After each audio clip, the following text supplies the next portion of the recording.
everyone. My name is Evie Lupine. Welcome back to my channel, and today I have another video for you all. Today we are going to be reacting to an LA Times article and hopefully learning something along the way. And this first came on my radar because I saw it retweeted by none other than Justine Cross, who you all may know from my channel as well as many other appearances on other very big YouTube videos. And I know when Justine retweets something, especially with a quote, it's probably a big deal. And I just got through reading the title and thought, okay, we need to talk about this. And you know, I am someone that likes to warn people about the dangers of doing kink in public, and there are many concerns with that, but one of the primary ones for me at least is everyone has a camera these days. A lot of people are looking for their 15 seconds of fame on TikTok, and a lot of people love making rage bait content. All the better if that rage bait content is of someone else and not the person that is putting it up on TikTok or whatever other app it happens to be on. And I have always been concerned about doing something that would end with me becoming the Twitter main character of the day and like that ruining my life. I did not think that I would have to be worried about being the subject of an LA Times article. So what we're going to do is we're going to read the article, we're going to analyze it, we're going to try to learn from it, and it is quite the journey. And I might expect that a story with a title like this is probably going to be about, you know, the classic issue of somebody that just can't control their kinky urges around a vanilla partner, and I don't want to spoil anything. We'll see where this ends up going, and you can be the judge of how closely this conforms to any particular stereotypes in your head. But with that being said, let's go ahead and start reading this article. I packed up my life in New York for Los Angeles. Certain love was waiting for me on the other side of Los Angeles International Airport's highly inconvenient Uber lot. Within 72 hours of being in LA, I found a boyfriend who was handsome, successful, and serious about us. And me. I had moved to Hancock Park on a Thursday, and I met Nick at Mazza on Sunday. He was endearing, with a great smile, warm eyes, and good style. I'm a sucker for driving loafers. We had connected the old-fashioned way, via the League app, and despite being shorter than expected, he got better looking as the night went on. We laughed, drank, and kissed, and when he asked for my number, he already had it in his phone. We'd matched years before, chatted briefly, but never met because I didn't live here. Fate? 48 hours later, we were playing hooky from work in favor of boozy Avara lunch. The next day, flowers came addressed to my dog. By Friday night, we were making inside jokes at Spago. Valentine's Day, 4 days after that, he showed up with a giant haul of peanut butter M&Ms and Kit Kats. My favorites.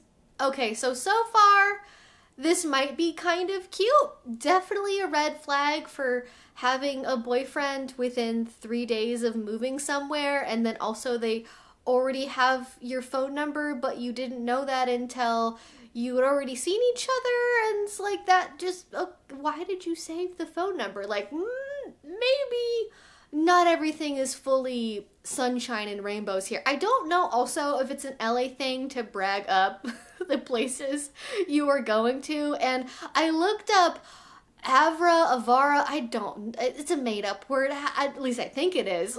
I don't know how to say the name of it, but whatever it is, I looked it up. It is a very fancy seafood restaurant, like the level of fancy where they don't even put numbers for anything anywhere in the menu. Like there is no prices anywhere.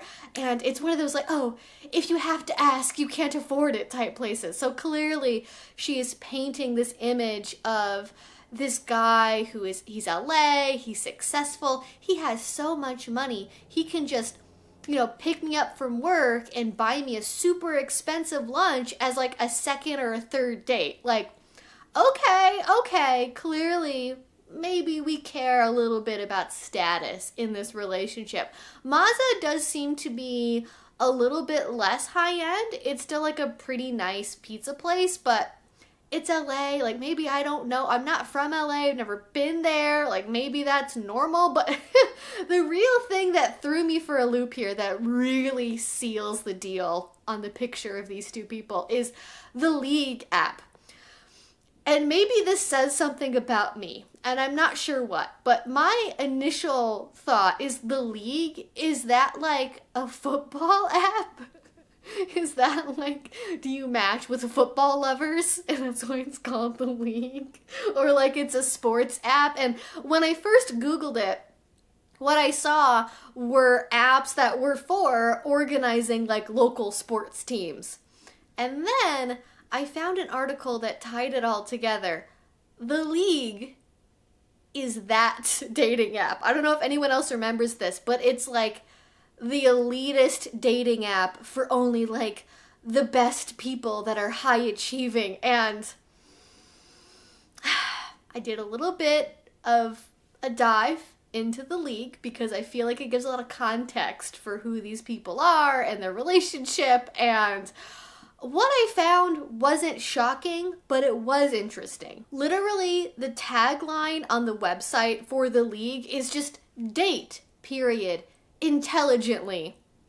First of all, how many people on this app identify as being sapiosexual? And then also after that, the thing I think of immediately is just, oh, okay, what you're saying is like, avoid wading through all of the plebs that don't have a doctorate and a trust fund because you're too good and too smart for all of that. Like, you only deserve Ivy League people. Like, oh, the pretension just from that alone is like, oh, it's just unbearable. But somehow it doubles down and gets worse. Like, according to those who have used the app, one of the things they do is they have a score for you as a user that they use internally that is only known to them. And, you know, it's based on things like being flaky or how active you are on the app, but it's also based on how nice you are to the personal concierge that gets assigned to you when you join the app. That probably explains why there is, depending on what source I look at, between a 40K and a 900K waiting list to get on this dang app.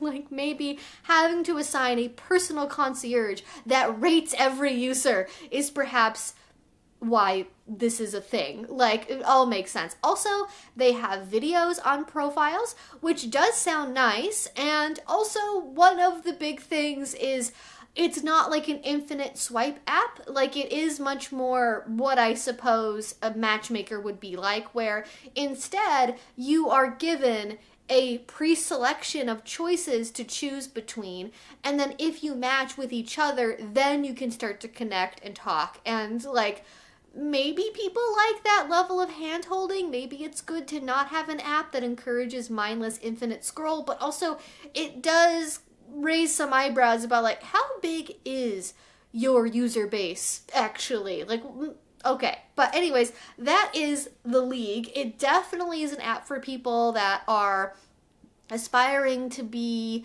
affluent or are affluent, you know, again, Ivy League trust fund kids, people that own 4 companies and a yacht. Like, are we getting some vibes? Are we getting some vibes yet?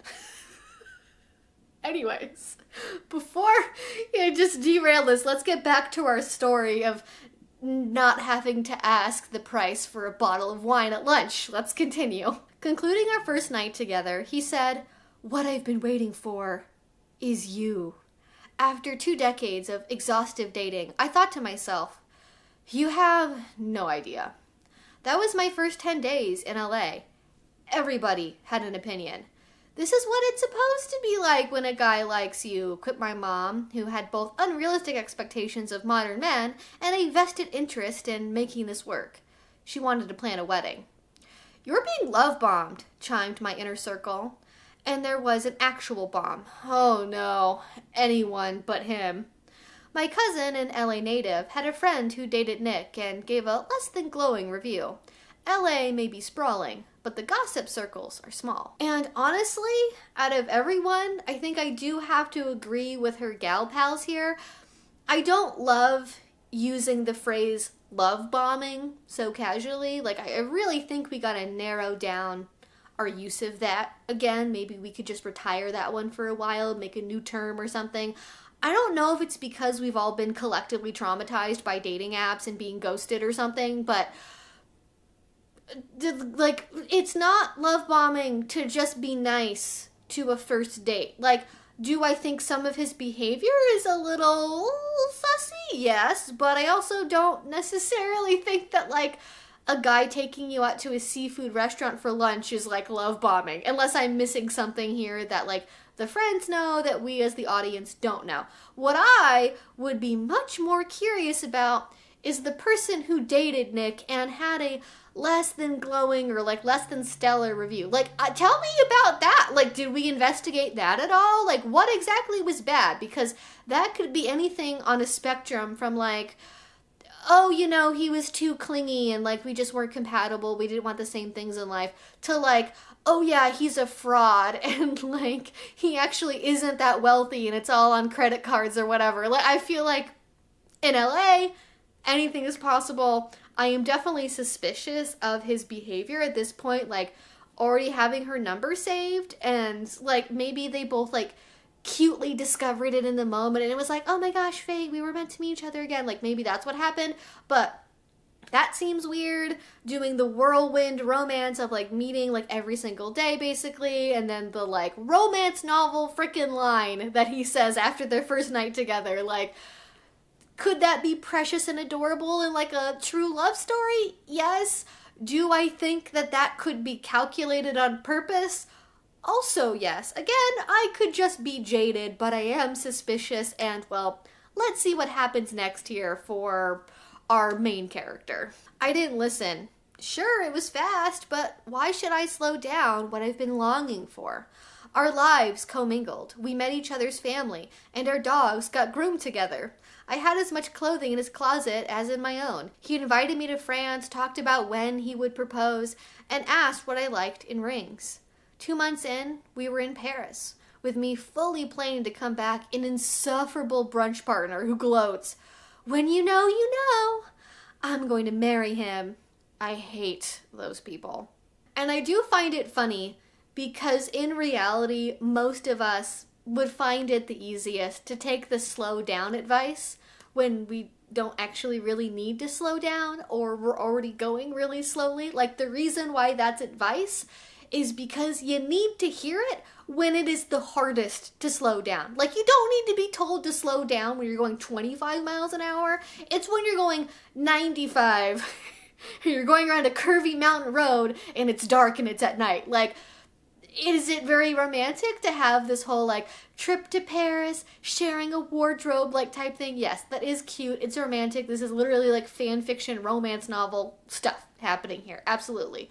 However, in reality, you do gotta be cautious, because even though you may think this is true love, we are fated, we are meant to be together, right now, in terms of the timeline of how feelings evolve, you are in full limerance territory. You are not necessarily in full control of your faculties at this moment. You are riding high on the waves of early love, and you do not know all of the skeletons in that other person's closet, and they don't know yours.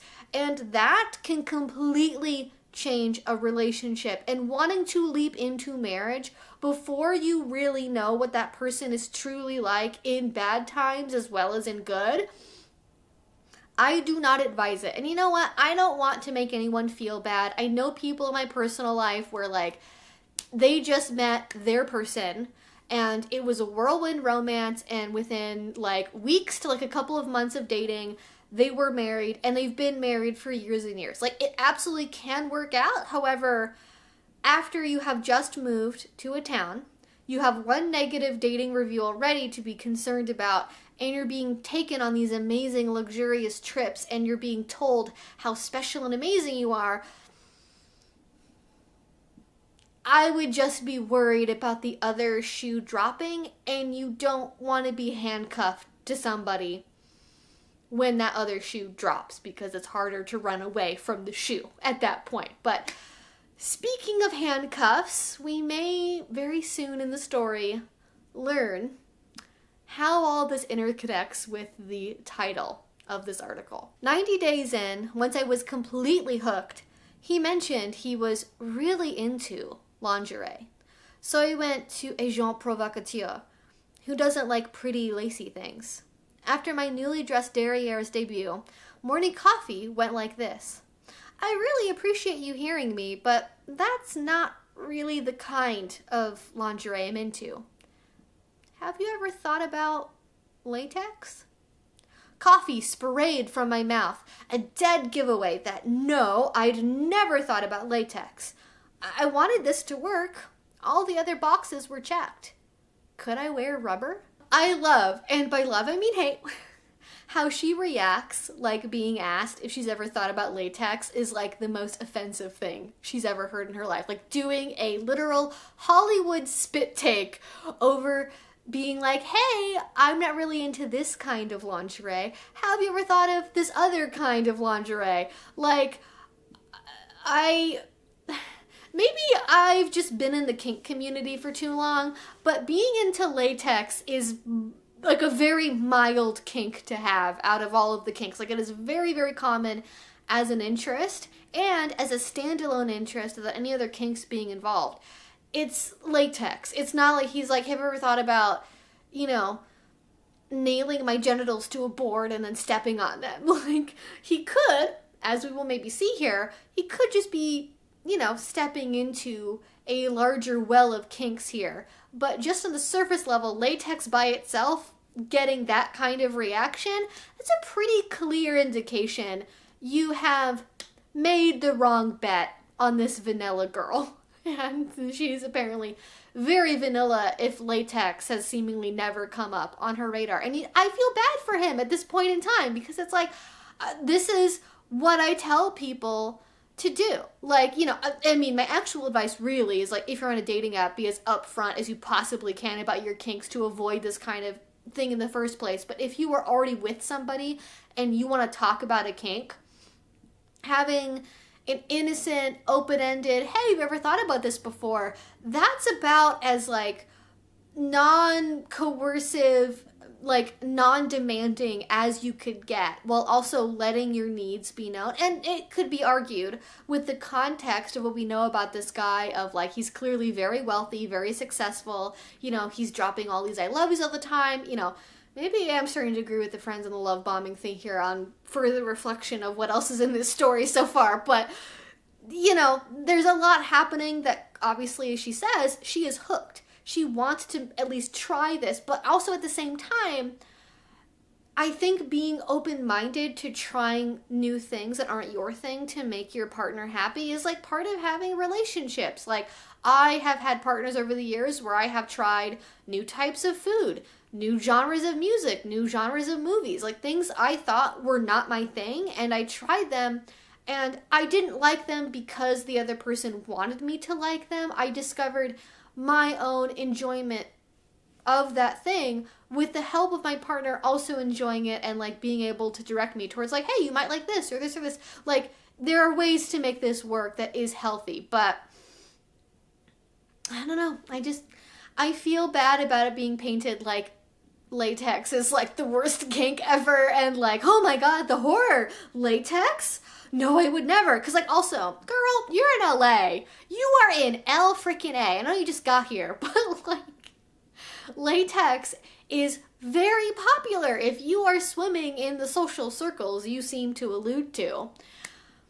Latex is common currently in high fashion as a thing. I've covered this before on my channel. Latex is a very well-known thing in high fashion. It is something you see regularly on red carpets and music videos. It is not this like super niche, unbelievable, wow, I had no idea people ever did this kind of thing. Like, it is commonplace, it is upscale, it is expensive. It makes sense why somebody of his caliber, let's say, would be into something like this. So I'm a little bit like, you really, this sounds little bit like, what's the term I could use for this? Just like trying to project a level of innocence and naivete that I'm a little bit skeptical may not actually be there, for the sake of zhuzhing up the article. But anyways, let's see what happens next. I tried to negotiate. If what I picked wasn't what he wanted, then let him shop, and I would be open-minded. All bets were off when I took cheap red pleather underwear and a bra with horse bits out of a silk bag. If in gift giving is the thought that counts, my being comfortable, literally or figuratively, was nowhere in his thought process. This was not me. Why do you care what you're wearing if it makes me happy? He lamented. My jaw remained slack. If you're offended by this, you will really not like what I actually want. This is mild. They sell it in a mall. As if that somehow qualified these garments as conciliatory. This was Los Angeles. Everything was sold in a mall of some kind. For a while, actually weeks, he dropped it. But sex had gone from frequent and intimate to somewhat obligatory. Mid-coitus, he asked me to recount all the ways he was a disappointment. Right now was one. I pretended I didn't hear him. He pulled away from me, pouted, and went to sleep on the farthest end of the bed. Who was this man? And what did you do with the one who said he'd never been happier and couldn't wait to start a family? And now the more Christian Grey-esque side of this man comes out. The real Hyde to his Dr. Jekyll, although I'm saying that and I realize that 50 Shades also has a Hyde character in it already, and so he's sort of like a hybrid between the two, and just, this is where I lose my empathy for this individual. Like, it is completely okay to gently introduce your partner to the idea of a kink and be like, hey, are you open to maybe exploring this? What questions do you have? All of that, in my mind, is completely fine. However, when that crosses over into, but why won't you just do what I want?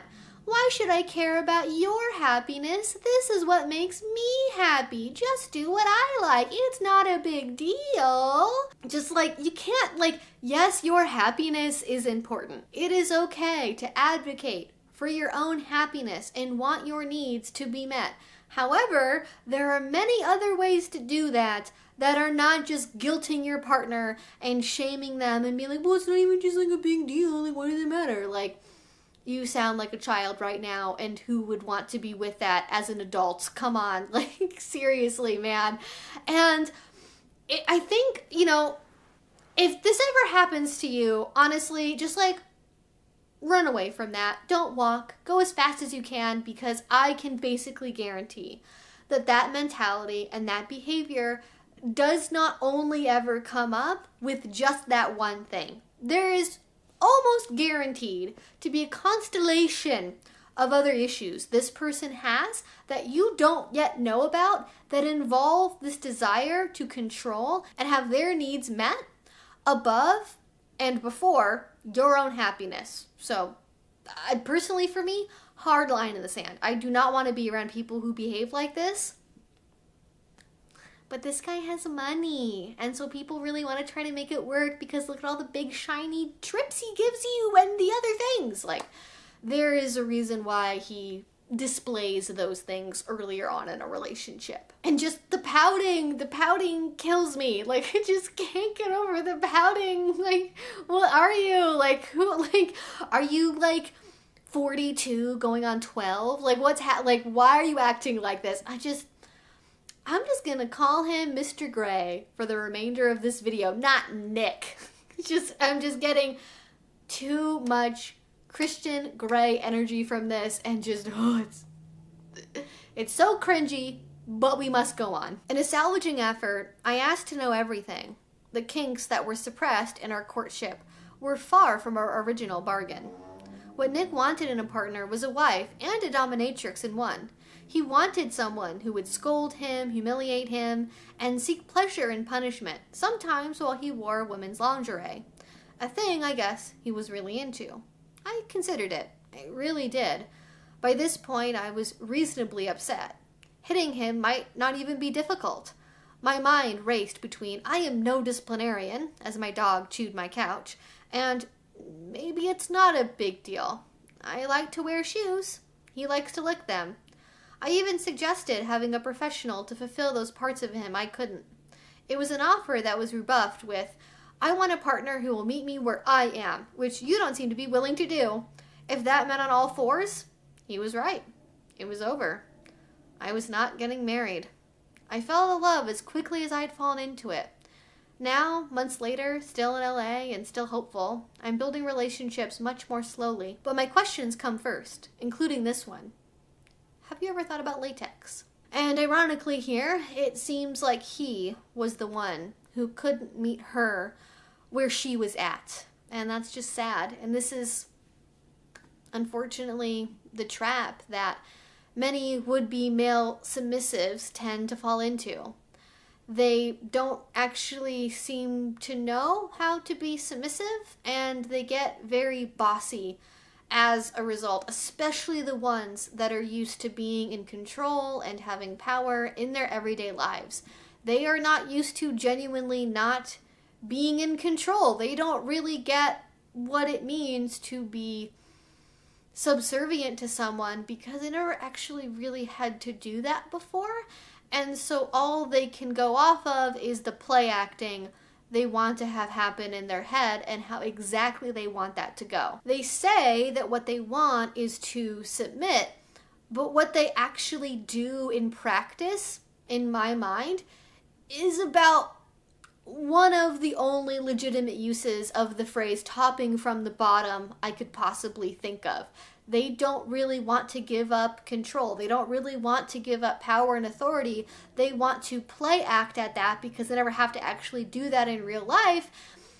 And they also want to dictate everything as it happens exactly how they want it to go. They want to feel like they don't have power while actually maintaining all of the power. And their fantasy is paramount above everything else. Getting to fulfill that fantasy is sometimes the sole goal of the relationship. They get so fixated on fulfilling this fantasy by any means necessary. They have it planned out in their heads so specifically that it can't be a collaborative process with two partners discovering stuff together and, being open and vulnerable and all of that. No. It is, okay, I have this fantasy. How can you make this happen for me? And obviously, if you really love me, you're going to act like this. You're going to feel this way. This is exactly what you're going to do, how long you're going to do it for. Everything is planned out minute to minute, basically. The person is simply the facilitator. You are playing a role. You're basically a puppet in their game to make this thing happen. And I do genuinely really feel bad for male submissives because they are literally, in the studies, if you look at them, they are the bottom of the barrel for good outcomes from BDSM in terms of how it affects their mental health, how it affects their self-image. Being a male submissive is very difficult for a lot of people because there is so much social stigma around it. It's something that you can't really be open with unless you are in very specific communities where it is accepted, which is few and far between if you're a straight man.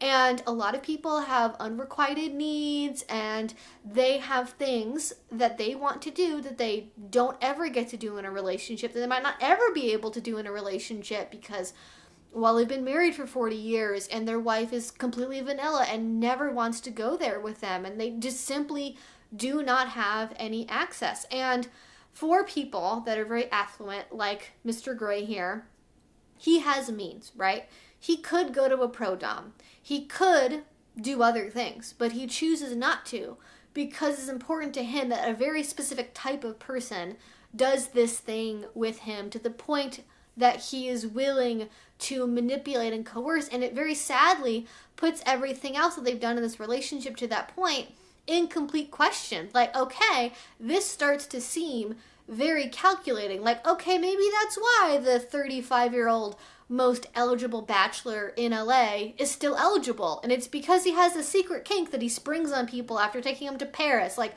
for all we know, this is the standard routine. Maybe he goes to those exact restaurants. Maybe he knows the owner at frickin' Avra, whatever it is. Like, you know, maybe he always goes to Paris. Maybe he has like a very specific like plan he does where it's like, all right, if I find the woman of my dominatrix dreams, you know, or dreams of a dominatrix, maybe more accurately, you know, maybe if I do all of this, she will love me enough and she can't say no because look at how awesome I am. You know, maybe I can get her to be a dominatrix for me. And it's like, it's just sad that you like, and maybe he's the kind of person in a position where like he needs a very high level of discretion and he can't be on FetLife or be open with his kinks. Like, I don't know. I'm assuming The League is probably not a very kink-friendly dating app. And also that would quickly be something that would be spread in all of the LA socialite circles, I'm quite certain, because they are small and they talk. And it's tough because I'm caught between this feeling of genuine sympathy for male submissives because it is so hard, and like I get that it's difficult, but also you don't gotta go around acting like that, you know? Like, you don't have to do all of this and then coerce people and then like not realize you are coercing them, because it's not really gonna get you what you want in the long term. Finding somebody who does want to actually be kinky and enjoy that will be what works, but people just find it to be so difficult. But then again, like, my other feeling is sort of like, you know, screw this guy. Like, he is a manipulator. Like, he kind of deserves to have an LA Times article written about him and first name only, if that. And like, I get why somebody would write this article. It's just like, oh, like, just maybe male subs learn from this. Like, that approach doesn't really work, and pro-doms are a valid option, and please don't pressure anybody. I know that your need is so strong. And, you know, I will say this as well, with female submission, you know, as submitting as a woman in general, like, you know, that is a very common thing to have representation for. That is the default expected experience, maybe not in a kink sense, but in a, you know, sort of religious context. It's like something that's very expected in most cultures as a default. There are many, many different movies, TV shows, you name it, that express and represent female submission, even in a kink context as well, that generally, you know, maybe it's not perfect, but it gives you a template to work with. And at the very least, we have things like Cosmopolitan that have take your pick number of articles that are all titled things like how to tell your man what you really want in the bedroom. Like, there is open communication amongst women generally about like talking about what you want in the bedroom, how to ask your man for what you want. And like, very few of those suggestions involve outright coercion and lies and manipulation. Like, sometimes they kind of do. Sometimes they rely on more like the subtle hint, like wink wink nudge nudge stuff, which also doesn't work. But for men, there is very little conversation about that, except for maybe in pickup artist crap, which I don't really count. And then the stuff you do hear is basically like, you gotta be a man. She doesn't want to be asked. She wants to be taken. You gotta, like, make her do what you want. And, like, no legitimate dominant woman, either an actual dominatrix or a woman who would be inclined towards that, none of them want to be forced into performing like a dominant just because you're like, all right, do it. Like, I've heard the term before, like doomy bottom or doomy sub, and this really seems to fit here. Most dominant women do not feel dominant when their partner is like, but please, I need you to dominate me and just like do this exact thing, this exact way, the way I order you to do it. Wait, no, not order. I beg you to do it. Like, they disguise orders as begging. They disguise demands as, you know, beseeching this powerful dominant woman. And like, oh God, it's unbearable. Just men, I hope at some point in time, especially you submissive men, I hope you get better representation for how to have these conversations, because just, you're never gonna get your needs met if you keep going up against this wall of just like, why can't I just demand a woman do what I want? Like, why can't I just demand a woman to be my dominatrix. Why doesn't that work? That's weird. Look at all the money I have. Like, it's not about, like honestly, I'm proud of her for being able to walk away from what would have probably been a very cushy life, at least until the IRS gets wind of his offshore finances or, like, whatever he's up to. I feel bad. But also, like, it's a very cheeky last line. Like, it's a very nice little bow on the whole project to be like, and my final question that I want to leave you all with is, like, have you ever thought of latex? Like, and now I ask all my potential dates, like, have you ever thought of latex? Like, I freaking doubt it. And also, if that is your question, you've missed the point. Because latex is only one kink. And not everyone has a kink for latex. And, like, this is how we end up with an article in 2 years about how she dated a guy that was into, like, ABDL. Who really wanted, like, an A&R or something. And, like, it's just sad. Like, that's how you end up with another article down the pipeline, because LA is full of kinky people and lots of people of means that have kinks that can't go on FetLife and then express them in the worst ways possible. Is Christian Grey not from LA? It's really hard to believe, but those are my thoughts, I guess. I don't want to keep rambling about this forever, though I very easily could. I feel like hopefully we all learned how to not approach kink. Really, again, my line that I recommend for people is, whenever possible, please just be upfront. You can have that, like, slow slide in of, like, have you ever thought about this? I'd maybe leave it more general if your kinks are general, but, like, don't start demanding stuff. Don't start spamming them. Don't bring it up every single time you have a conversation. Do not suffocate your partner with the depth of your need, because that is, like, if you have a giant gaping hole of need, therapy might be an option for you. Not just shoving your partner into the hole and then being like, I hope you fix this. I hope you get rid of this for me. It's not a plan that generally works out. But anyways, I would love to know your thoughts about this one in a comment down below. What did you think of this article? What do you think about this whole story?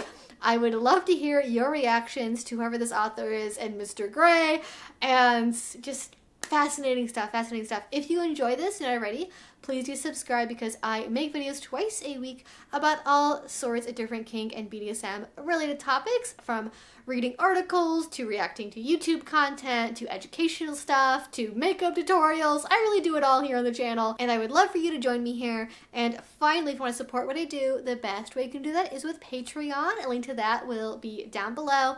If you do already support me over there, thank you so much. It means the absolute world to me. And until I see you all next time, I hope you have a great rest of your day and a great rest of your week. Bye-bye.